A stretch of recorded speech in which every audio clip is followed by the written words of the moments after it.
Good morning friends. आप लोग ठीक ठाक हैं, अच्छे हैं। आशा है इस लॉकडाउन में आप लोग अच्छे होंगे। और आज हम लोग पिछले दिन जो क्लास हुआ था उसका कुछ प्रश्न देना बाकी रह गया था, इसको हम लोग देख लेंगे। पहला प्रश्न है, विकास डैश चलने वाली एक प्रक्रिया। ऑप्शन है किशोरावस्था तक, प्रौढ़ावस्था तक, युवा प्रौढ़ावस्था तक, जीवन भर। तो विकास जो है वह जीवन भर चलने वाली एक प्रक्रिया है। इस तरह से हम लोग बना लेंगे। तो हम आप लोगों से कहते हैं बनाने के लिए, किस शिक्षा शास्त्री के अनुसार विकास आंतरिक एवं बाह्य कारणों से व्यक्ति में परिवर्तन है। किस शिक्षा शास्त्री के अनुसार विकास जो है आंतरिक एवं बाह्य कारणों से व्यक्ति में परिवर्तन है। पियाजे, कोहलर, अरस्तु, वाइगोत्स्की। तो यह जो है अरस्तु के अनुसार।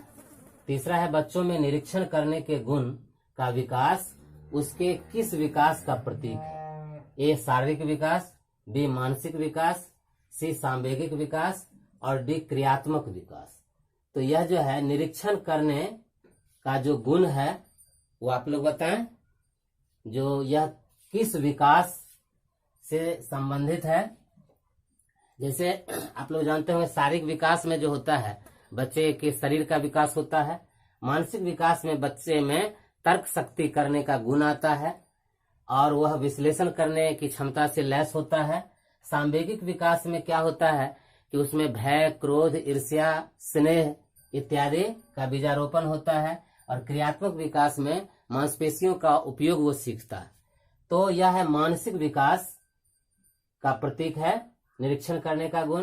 बच्चों की कार्य करने की क्षमताओं का विकास उसके किस विकास को प्रदर्शित करता है। तो मानसिक, क्रियात्मक, सांवेगिक, सामाजिक। इस तरह से हम देखेंगे तो क्रियात्मक विकास की क्षमताओं का विकास जो है वो कार्य करने की जो क्षमता है वो क्रियात्मक विकास में आता है, मांसपेशी से वो काम करता है। फिर है पांचवा, किस अवस्था में बच्चे दुविधा से सबसे अधिक ग्रस्त होते हैं। शिशु अवस्था में, किशोर अवस्था में, सांवेगिक अवस्था में, सामाजिक विकास अवस्था में। तो यह जो है वह किशोर अवस्था में जो है बच्चे अधिक से अधिक जो है दुविधा से ग्रस्त होते हैं। वो इस दुविधा में रहते हैं कि क्या करें क्या नहीं करें। और सबसे ज्यादा परिवर्तन जो है इसी अवस्था में मतलब भावनात्मक रूप से भी और उसके शरीर के अंगों में भी। तो सबसे ज्यादा दुविधा की अवस्था में बच्चे किशोरावस्था में रहते हैं। तो ये था मतलब पिछले पाठ के जो कुछ प्रश्न हैं उनका। और आज हम लोग का जो पाठ है वो इस जगह से शुरू हो रहा है। तो आप लोग निश्चित रूप से इस चैनल को सब्सक्राइब कर चुके होंगे। अभी भी अगर नहीं किए हैं तो इस चैनल को सब्सक्राइब करें, अधिक से अधिक शेयर करें और लाइक करें, कमेंट्स करें। चूंकि आपके लाइक, आपके कमेंट्स हमें आगे के वीडियो को बनाने के लिए प्रेरित करते हैं। तो कृपया आप लोगों से यह गुजारिश है कि आप इस चैनल को सब्सक्राइब करें, इसको अधिक से अधिक शेयर करें। और यह जो है आपके लिए एक CTET 2020 की तैयारी के लिए हमारा पूरा प्रयास है कि आप पहली बार में इसको क्रैक करें। तो आज का जो हमारा चैप्टर है वो बाल विकास के सिद्धांत। बाल विकास के सिद्धांत। अब बाल विकास के सिद्धांत में हम लोग जो अध्ययन करेंगे इसको अंग्रेजी में लिख सकते हैं प्रिंसिपल्स ऑफ चाइल्ड डेवलपमेंट। बाल विकास के सिद्धांत, प्रिंसिपल्स ऑफ चाइल्ड डेवलपमेंट। और हम लोग एक नजर डाल लेते हैं कि इस चैप्टर से पिछली जो परीक्षाएं हुई उन परीक्षाओं में किस तरह से क्वेश्चन पूछा गया है। तो 2011 में इस चैप्टर से 3 प्रश्न पूछे गए हैं। 2012 में इस चैप्टर से 2 प्रश्न पूछे गए हैं। 2013 में इस चैप्टर से 1 प्रश्न पूछे गए हैं। 2014 में इस चैप्टर से 1 प्रश्न पूछे गए हैं और 2015 में इस चैप्टर से 1 प्रश्न पूछे गए हैं। तो हम लोग इस चैप्टर को भी काफी महत्व देंगे और इस चैप्टर को अच्छी तरह से समझेंगे। सबसे पहले हम लोग बाल विकास की अवधारणा समझ लेते हैं कि बाल विकास की अवधारणा क्या है। तो इसका आशय जो है बच्चों के मानसिक और शारीरिक विकास से, यानी बाल विकास का मतलब है कि बच्चों का मानसिक विकास भी हो और शारीरिक विकास भी हो। इस तरह से अगर कहें तो मानसिक विकास के साथ साथ सांवेगिक विकास भी, सामाजिक विकास भी, मनोक्रियात्मक विकास भी, मानसिक विकास में संज्ञानात्मक विकास भी और शारीरिक विकास में मनोक्रियात्मक विकास भी।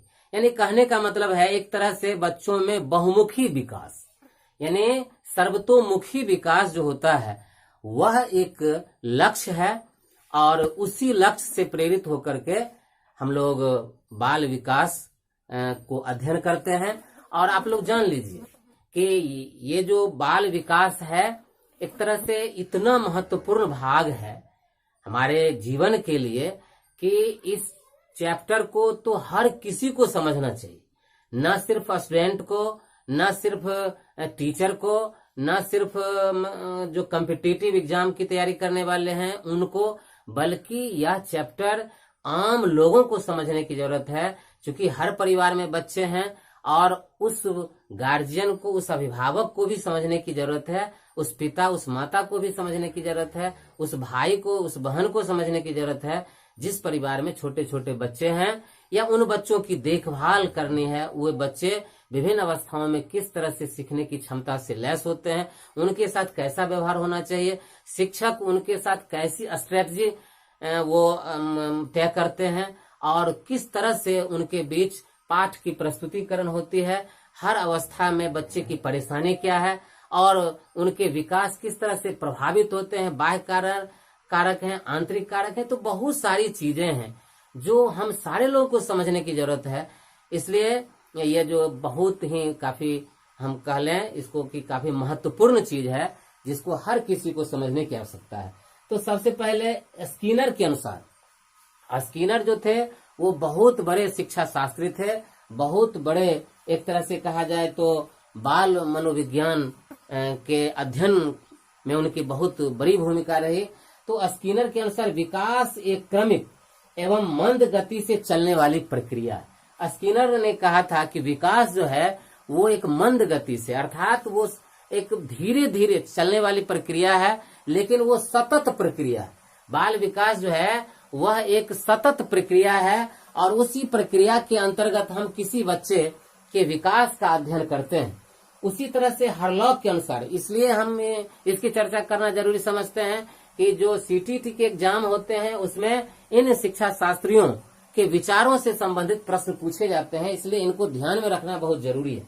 हरलॉक के अनुसार बाल मनोविज्ञान का नाम जो है बाल विकास कर दिया गया, यानी बाल मनोविज्ञान अब जो है बाल विकास हो चुका है। चाइल्ड साइकोलॉजी जो है एक तरह से चाइल्ड डेवलपमेंट हो चुका है और उसका मुख्य कारण है क्योंकि इसके अंतर्गत अब बालकों के विकास यानी बच्चों के सर्वतोमुखी विकास की चर्चा होती है। पहले जो होता था बाल मनोविज्ञान यानी चाइल्ड साइकोलॉजी को पढ़ लिया जाता था और उसको फिर पढ़ने के बाद जो है उसके ऊपर जो है कुछ रिसर्च होते थे और उसको मतलब विकास से जोड़ा नहीं गया था। लेकिन अब क्या है कि उसको विकास से, बच्चों का सर्वतोमुखी विकास किस तरह से हो, बच्चों का सर्वांगीण विकास किस तरह से हो, तो इस चीज से उसको जोड़ दिया गया है। तो एक तरह से कहा जाए और भी हमारे शिक्षा शास्त्री हैं क्रो एंड क्रो, बहुत मतलब महत्वपूर्ण एक प्रश्न इस संदर्भ में भी पूछे जाते रहे हैं कि क्रो एंड क्रो के अनुसार मतलब बाल विकास की जो परिकल्पना है या क्रो एंड क्रो ने इसके बारे में क्या कहा।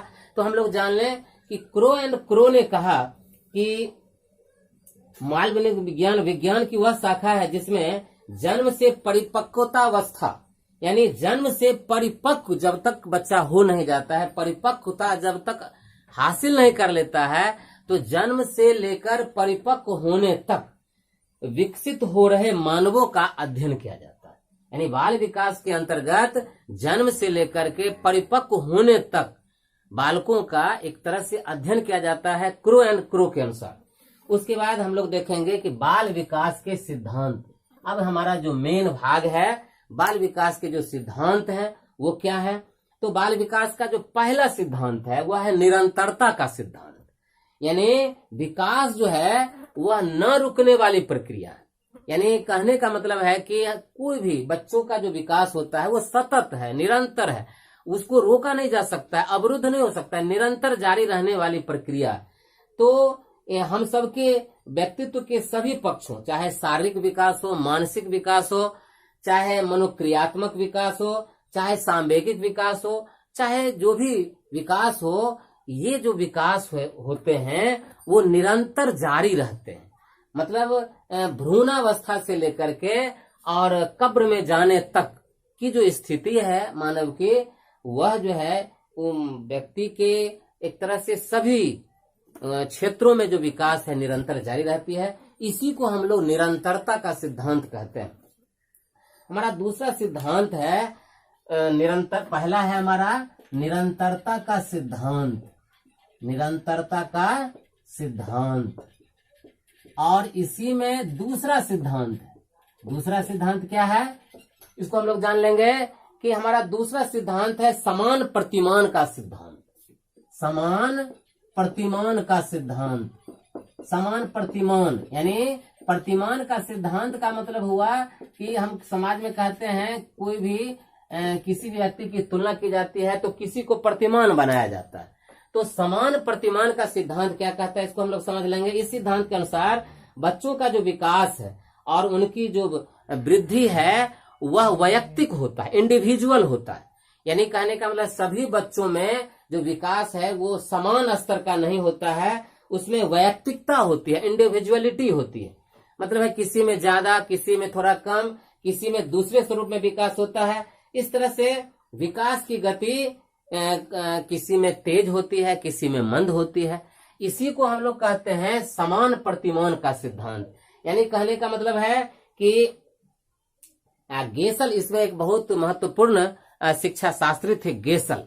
तो गेसल के भी विचार पूछे जाते हैं अक्सर। उन्होंने कहा था दो व्यक्ति समान नहीं होते हैं परंतु सभी बच्चों का विकास का क्रम समान होता है। यानी समान प्रतिमान का सिद्धांत ये कहता है कि भले विकास में इंडिविजुअलिटी होती है, वैयक्तिकता होती है, लेकिन क्रम जो है वो एक स्टेज से दूसरे स्टेज में जाना, दूसरे से तीसरे स्टेज में जाना, तीसरे से चौथे स्टेज में जाना, वह क्रम जो है वह सभी बच्चों में लगभग समान होता है।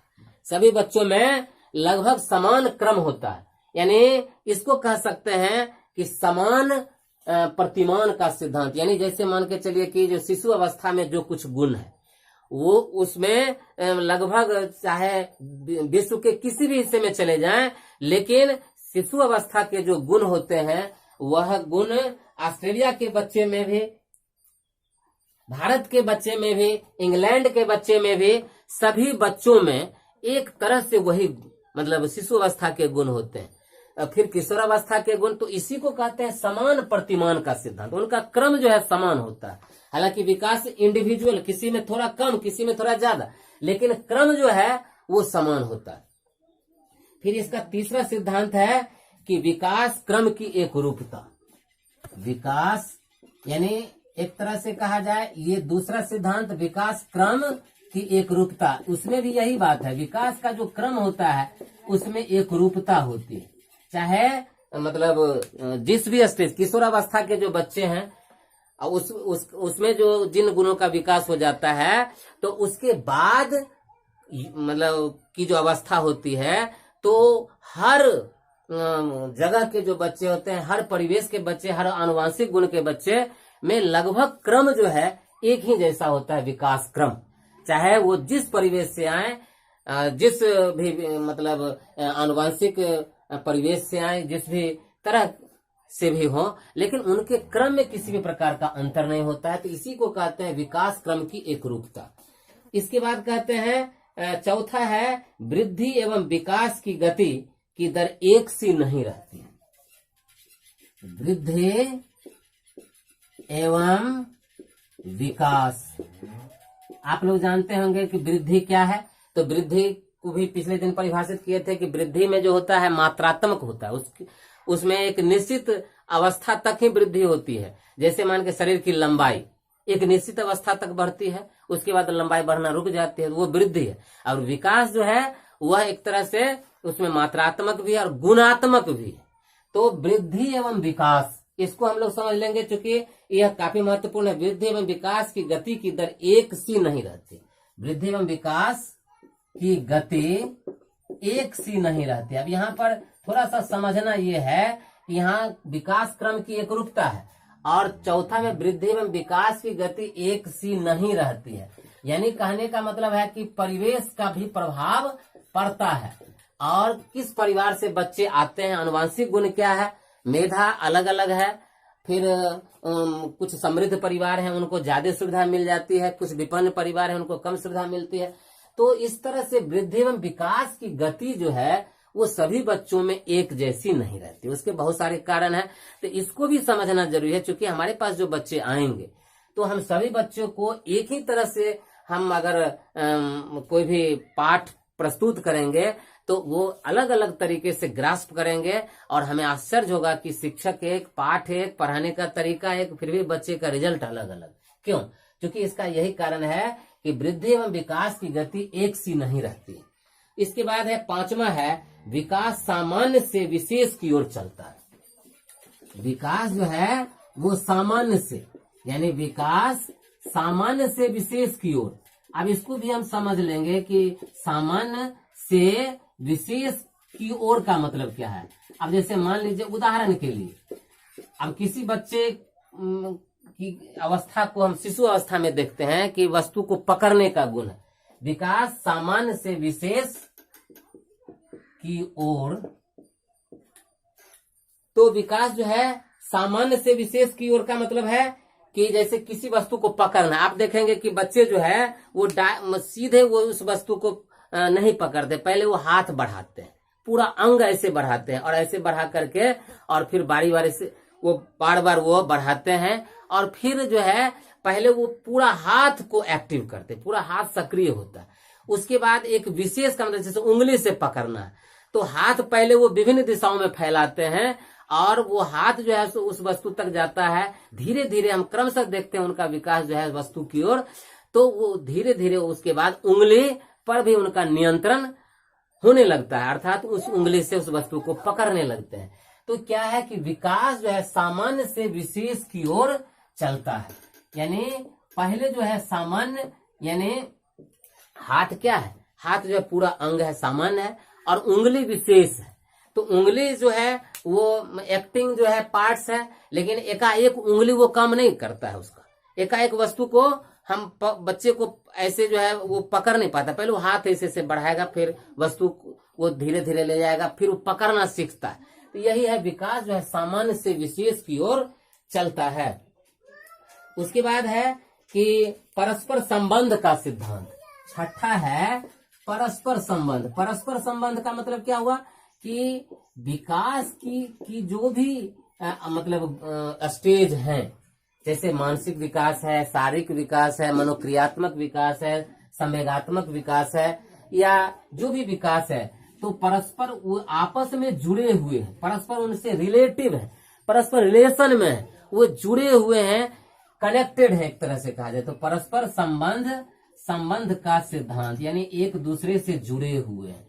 अब जैसे मान लीजिए इसका उदाहरण इस स्वरूप में हम लोग समझ लें, जैसे किसी बच्चे का शरीर यानी शारीरिक जो विकास है, वो शारीरिक विकास अगर बहुत अच्छी तरह से हो रहा है, उस बच्चे का जो चेहरा है, उस बच्चे का जो शरीर का जो एक तरह से डील डॉल है, उस बच्चे का जो शारीरिक आकृति है वो बिल्कुल मतलब एकदम स्वस्थ तरीके से वो डेवलप कर रहा है, तो वह अगर वो बच्चा है जिसका शारीरिक विकास सही ढंग से डेवलप हो गया है, उसका हम लोग देखते हैं तो मानसिक विकास भी उसी तरह से डेवलप हो जाता है, सांवेगिक विकास भी उसी तरह से उसका डेवलप, मनोक्रियात्मक यानी काम करने की जो क्षमता है उसी तरह से उसका डेवलप हो जाता है। लेकिन उसी तरह से देखेंगे कि जिस बच्चे का शारीरिक विकास अगर सही ढंग से नहीं हुआ, उसके हाथ छोटे रह गए, पैर छोटे रह गए, या उसके शरीर की आकृति सही ढंग से सज नहीं पाई, तो उस बच्चे का जो है मानसिक विकास भी प्रभावित होता है। या उसके शरीर का कोई अंग अगर शिथिल है,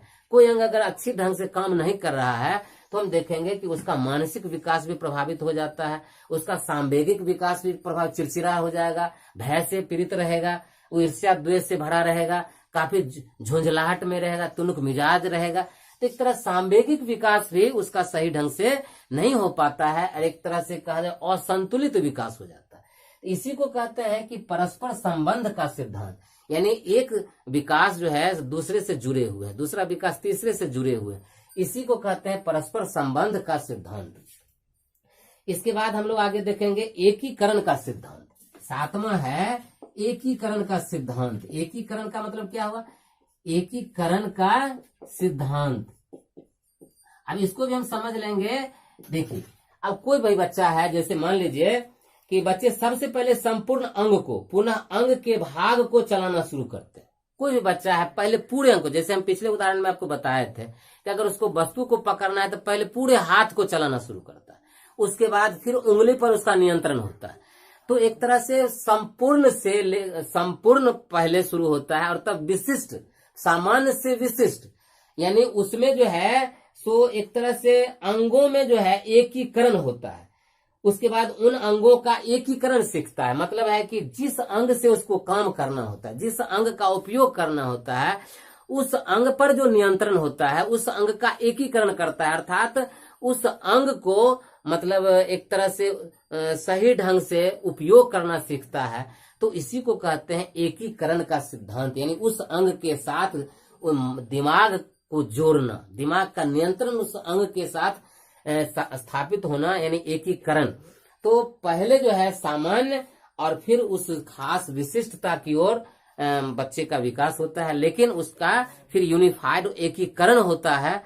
तो इसी को कहते हैं एकीकरण का सिद्धांत। सामान्य से विशेष की ओर बढ़ते हुए विशेष प्रक्रियाओं द्वारा कोशिशों के साथ प्रयोग में लाना बच्चे सीखते हैं, इसी को कहते हैं एकीकरण का सिद्धांत। उसके बाद है 8वां है विकास की भविष्यवाणी की जा सकती है।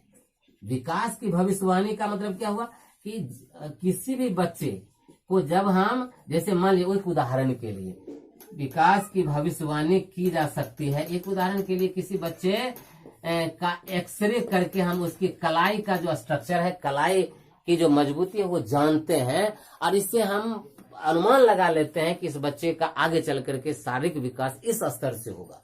तो एक तरह से अनुमान लगाना, तो यह जो विकास की भविष्यवाणी की जा सकती है, अर्थात उसका अनुमान हम लगा सकते हैं कि आगे ये बच्चा किस तरह से आगे बढ़ेगा। या जैसे शिशु अवस्था में है, उस बच्चे की किसी खास गुण को देख करके हम समझ जाते हैं कि बच्चा आगे चल करके ये इस तरह से काम कर सकता है, आगे चल करके ये साहित्यकार हो सकता है, आगे चल करके ये वैज्ञानिक हो सकता है, आगे चल करके ये मैथमेटिशियन हो सकता है।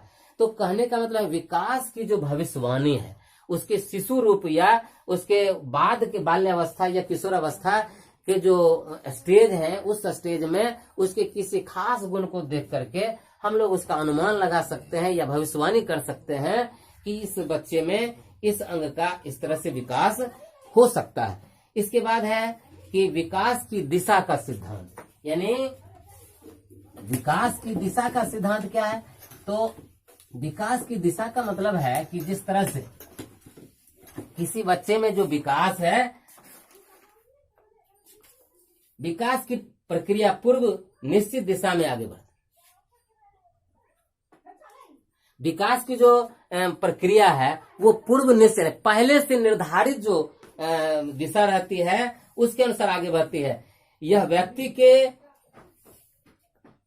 कक्षानुगत और वातावरण जन्य कारकों से प्रभावित होता है। एक तरह से कहा जाए कि यह जो व्यक्ति है, मतलब जैसे जिस परिवेश से बच्चा आता है, अगर उसका परिवेश सही ढंग से नहीं है, स्वस्थ नहीं है, तो एक तरह से अगर उस परिवेश में कुछ ऐसे लोग हैं जिनकी मानसिकता ठीक नहीं है, जिनका सांवेगिक स्तर सही नहीं है, तो हम एक मतलब तय हो जाता है पहले से कि इस बच्चे का जो विकास होगा वो उस दिशा में हो सकता है, या इस बच्चे की जो क्रिया होगी वो इस दिशा में हो सकता है। तो यही कहा जाता है तो विकास की दिशा का सिद्धांत। विकास की प्रक्रिया पूर्व निश्चित दिशा में आगे बढ़ती है। यह व्यक्ति के वातावरण जन्य कारकों से प्रभावित होती है। पहले सिर और हाथों की गति पर नियंत्रण करना बच्चा सीखता है। जैसे एक उदाहरण के लिए, जैसे कोई भी बच्चा चलना शुरू करता है, शुरू के स्टेज में चलना शुरू करता है, तो एकाएक वो खड़ा नहीं होता, एकाएक चलना शुरू नहीं करता है, पहले वो अपने सिर को नियंत्रित करता है।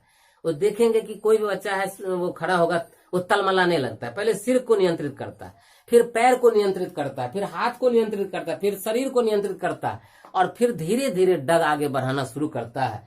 तो इस तरह से हम देखते हैं, तो मतलब एक तरह से कहा जाए कि ये जो विकास जो होता है, इस तरह का जो विकास होता है, उसमें उसकी पहले से जो एक दिशा है, उस दिशा को निर्धारित कर, जैसे चलना है तो निश्चित रूप से पहले सर को नियंत्रण करना पड़ेगा, फिर वो पांव को नियंत्रित करेगा। एक पहले से फिक्स दिशा है कि इस दिशा में ही उसको बढ़ना पड़ेगा, और तब ये काम संपन्न हो सकता है। तो इसी को कहेंगे विकास की दिशा का सिद्धांत। उसके बाद है विकास लंबवत सीधा न होकर वर्तुलाकार होता है। विकास जो है लंबवत सीधा नहीं होता है, विकास लंबवत सीधा न होकर वर्तुलाकार होता है, यानी लंबवत सीधा नहीं होता है। एक तरह से कहा जाए, अब इस तरह से ऐसा विकास नहीं हो सकता है, या बच्चे का इस तरह से विकास नहीं होगा, ये लंबवत है, इस तरह से विकास नहीं हो सकता है। बच्चे का जो विकास होता है, इस तरह के विकास का मतलब है कि एकाएक उसका विकास हो जाना, लेकिन बच्चे का जो विकास होता है इस तरह से नहीं होता है। बच्चे का विकास इस तरह से वर्तुलाकार होता है, ऐसे इस तरह से। अब जैसे मान के चले यहां से है, फिर यहाँ ऑप्टिमम पॉइंट यानी उच्चतम बिंदु तक चलेगा, फिर ये नीचे गिरता है, फिर ये निचले स्तर तक आ गया, फिर यहाँ से उठना शुरू करता है, फिर ये ऑप्टिमम, फिर नीचे गिरना। अर्थात कहेंगे कि एक स्टेज में, जैसे शिशु अवस्था में बच्चे काफी एक्टिव होते हैं, काफी एक्टिव हो गए, और फिर इनकी एक्टिविटी घट जाती है, और फिर घटते घटते बाल्यावस्था, फिर किशोरावस्था में इनका विकास फिर बढ़ जाता है, आगे बढ़ जाता है, और फिर जो है उसके बाद के स्टेज में थोड़ा सा घट जाता है। तो बाल जो विकास होता है वो वर्तुलाकार होता है, पहले ऊंचा बढ़ना, फिर नीचे गिरना, यानी एक गुण वो सीखना शुरू करता है तो पूरी तरह से उस गुण को सीख करके परिपक्व हो जाता है, और फिर उसका विकास माने वहां से घट जाता है, फिर वो दूसरे गुण को सीखना शुरू करता है और वो परिपक्वता हासिल करता है, फिर वहां से नीचे गिरता है। तो इस तरह से जो होता है विकास जो है वर्तुलाकार होता है। और उसमें एक बात और भी है, आंशिक पुनर्बलन का सिद्धांत। पुनर्बलन कहते हैं किसी भी क्रिया को बार बार अगर किया जाता है, बार बार प्रोत्साहित किया जाता है, बार बार करने के लिए प्रेरित कर दिया जाता है, उसको पुनर्बलन कहते हैं। तो व्यक्ति का, बच्चे का जो विकास होता है उसमें आंशिक पुनर्बलन भी काम करता है, यानी संपूर्ण पुनर्बलन अच्छा नहीं होता है, लेकिन आंशिक पुनर्बलन, आंशिक रूप से उसको हम प्रेरित करते हैं आगे बढ़ने के लिए, तो बार बार वो काम करता है, उससे भी बच्चा सीखता है। इसी को कहेंगे आंशिक पुनर्बलन का सिद्धांत। वृद्धि और विकास की क्रिया वंशानुक्रम और वातावरण का संयुक्त परिणाम है, यानी वृद्धि और विकास दोनों जो हैं वो वंशानुक्रम, हेरिडिटी का भी और वातावरण, दोनों का परिणाम, दोनों का समन्वय होता है। बाल विकास के सिद्धांतों का शैक्षिक महत्व, हम लोग बाल विकास के जो सिद्धांत है उस सिद्धांत को हम क्यों पढ़ते हैं, हमारा शैक्षिक महत्व क्या है, यानी शिक्षा के जगत में बाल विकास का जो सिद्धांत है उसके क्या महत्व है, इसको भी जान लेना इसलिए जरूरी है क्योंकि इसको जब तक हम नहीं जानेंगे तो सही ढंग से हम विकास बच्चों का नहीं करा सकते हैं। तो बालकों के मार्गदर्शन में, यानी जब हम चाइल्ड साइकोलॉजी पढ़ते हैं तो इसके कारण बच्चों का हम सही और बेहतर तरीके से मार्गदर्शन कर पाते हैं, क्योंकि हम जान लेते हैं कि इसका इस स्टेज में ये कमजोरी है, इस स्टेज में इसको इस तरह से हम बिहेव करें, इस स्टेज में इसकी माने इसका सांवेगिक यानी भय, क्रोध, चिंता इसका इस स्टेज में है, और इस स्टेज में वो ज्यादा सीखेगा, इस स्टेज में इस चीज को कम सीखेगा, उसके अनुसार हम पाठ को परोसते हैं। तो एक तरह से कहा जाए मार्गदर्शन, परामर्श और निर्देशन में सहायक होता है। विकास के सभी पहलुओं में इसका संबंध, विकास के जितने भी पहलू हैं सभी पहलुओं में इसका संबंध है, और शिक्षक अभिभावक दोनों को इस चीज को जानना चाहिए ताकि बच्चों का सही ढंग से विकास हो सके। उसके बाद है कि गुणों के विकास में आनुवांशिक तथा वातावरण की सीमा तक एक दूसरे के ऊपर उत्तरदायी ठहराए जा सकते हैं, यानी कहने का मतलब है कि विकास जो होते हैं वो एक दूसरे से आनुवांशिक पर भी और बाहरी वातावरण पर भी, दोनों पर निर्भर करते हैं, लेकिन कितना निर्भर करते हैं, किस स्तर से निर्भर करते हैं, इसको हम जान लेते हैं ताकि हम उसके अनुरूप काम करते हैं और बच्चों का इसमें सही ढंग से विकास होता है। फिर है बाल विकास को प्रभावित करने वाले कारक। तो बाल विकास को प्रभावित करने वाले कारक में सबसे पहला कारक है वंशानुगत कारक, यानी माता पिता का जो हेरिडिटी है, उसके परिवार का जो हेरिडिटी है, उस हेरिडिटी का भी बहुत ज्यादा प्रभाव पड़ता है बच्चों के विकास पर। दूसरा प्रभाव है कि उसका जो है, ऐसे हम कहा जाए तो आंतरिक और बाह्य कारक 2 कारक होते हैं, और आंतरिक कारक में जो होते हैं वो वंशानुगत कारक होते हैं, शारीरिक कारक होते हैं, इसके बाद बुद्धि होते हैं, अधिगम की योग्यता, समायोजन की योग्यता, निर्णय लेने की क्षमता, ये सभी जो होते हैं वह बुद्धि में आते हैं। यानी कहने का मतलब है ये सभी जो है आंतरिक कारक में आते हैं। फिर संवेगात्मक कारक, यानी बच्चों में झुंझलाहट, ईर्ष्या, गुस्सा, क्रोध अगर ज्यादा रहेगा, उस बच्चे का सही ढंग से विकास, सामाजिक विकास, मानसिक विकास नहीं हो सकता है। तो सांवेगिक कारक भी जो होते हैं उसके विकास को प्रभावित करते हैं। इसके बाद है सामाजिक प्रकृति। सामाजिक दृष्टि से बालक जो है एक दूसरे से ज्यादा घुलते मिलते हैं और उसमें सामाजिकता का विकास होता है। इससे भी बच्चे बहुत ज्यादा सहज होते हैं, बहुत ज्यादा खुश होते हैं और बहुत ज्यादा सीखते हैं। इसके बाद है बाह्य कारक में है कि गर्भावस्था के दौरान माता पिता का जो मतलब एक स्तर है, विशेष रूप से माता का जो पोषण स्तर है, गर्भावस्था के दौरान उसकी देखभाल किस तरह से की गई और परिवेश किस तरह का रहा, यह भी उस बच्चे के विकास पर बहुत ज्यादा प्रभाव डालता है। उसके बाद है जीवन की घटनाएं। अगर मान लीजिए कि किसी बच्चे को बचपन में ही माँ छोड़ करके चली गई, तो वह बच्चा जीवन भर माँ के प्यार के लिए तरसते रह जाता है और फिर वो जो है उस बच्चे का सही ढंग से विकास नहीं हो पाता है। भौतिक वातावरण है, परिवेश प्रदूषण और भौतिक सुविधाओं का असर भी जो है बच्चे के विकास पर बहुत ज्यादा प्रभावित करता है। सामाजिक और आर्थिक कारण भी, अगर निर्धन बच्चा है तो अगर निर्धन बच्चे को सुविधाएं नहीं मिलती हैं, अच्छा स्कूल नहीं, अच्छे टीचर नहीं, अच्छे सिलेबस, अच्छे किताब नहीं मिलते हैं, और अमीर जो बच्चे हैं, समृद्ध जो बच्चे हैं, उनको ये सारी सुविधाएं मिल जाती हैं, तो इस तरह से उनका विकास ज्यादा होता है और निर्धन परिवेश के बच्चों का कम विकास होता है। बाल मनोविज्ञान में अगर हम देखना चाहें तो थोड़ा सा और भी आगे, कि वह शाखा जिसके अंतर्गत बालकों के व्यवहार, स्थितियों, समस्याओं तथा उन सभी कारकों का अध्ययन किया जाता है जिससे उसके विकास की जो चीजें हैं वो जुड़ी रहती हैं। तो इस तरह से हमारा जो वर्ग है वो आज इस चैप्टर को हम लोग यहीं कंक्लूड करते हैं।